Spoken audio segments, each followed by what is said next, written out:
Hello viewers, আজ আমি তোমাদেরকে দেখাবো ওপেন হেয়ারে কিভাবে ফুল দিয়ে ডেকোরেট করতে হয়। তো প্রথমে দেখো আমি একটা করে গোলাপ নিয়ে নিয়েছি, আর এই গোলাপগুলোকে একটা একটা করে রাউন্ডে পিন আপ করে দিতে হবে। তো তোমরা গোলাপের জায়গাতে যে কোনো ফুল দিয়ে এভাবে পিন আপ করে জিপসি দিয়ে ডেকোরেট করতে পারো। যেমন তোমরা গোলাপের জায়গায় ছোট চন্দ্রমল্লিকা নিতে পারো, বা গোলাপ তোমরা যে কোনো কালারের ইউজ করতে পারো। এখানে পিঙ্ক, হোয়াইট, তারপরে তোমরা ইয়েলো, যে কোনো কালারের তোমরা গোলাপ দিয়ে এইভাবে ফুল দিয়ে ডেকোরেট করতে পারো। আর তোমাদেরকে আরেকটা কথা জানিয়ে দিই, সব ওপেন হেয়ারে কিন্তু এইভাবে ফুল ডেকোরেট করলে ভাল লাগে না। মানে কিছু কিছু হেয়ারের ক্ষেত্রে এরকম ফুল দিয়ে ডেকোরেট করলে ভালো লাগে, আর কিছু কিছু ওপেন হেয়ারে তোমার সাইড থেকে যেরকম ফুল দিলে ভালো লাগে।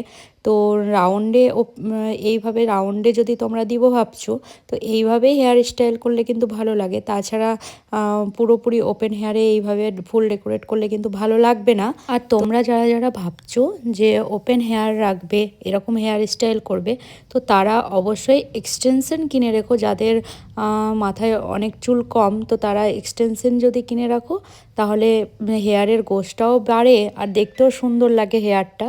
তো আমার এই ক্লায়েন্টের দেখো, এর কিন্তু এক্সটেনশন ছিল না, যার জন্য হেয়ারটা মানে ফাঁকা ফাঁকা মনে হচ্ছে। তো এক্সটেনশন যারা যারা ভাবছো যে এরকম হেয়ার স্টাইল রাখবে, তো তারা কিন্তু অবশ্যই একটা করে এক্সটেনশন কিনে রাখো। তো বাকিটা তোমরা জানাও যে কেমন হয়েছে হেয়ারটা।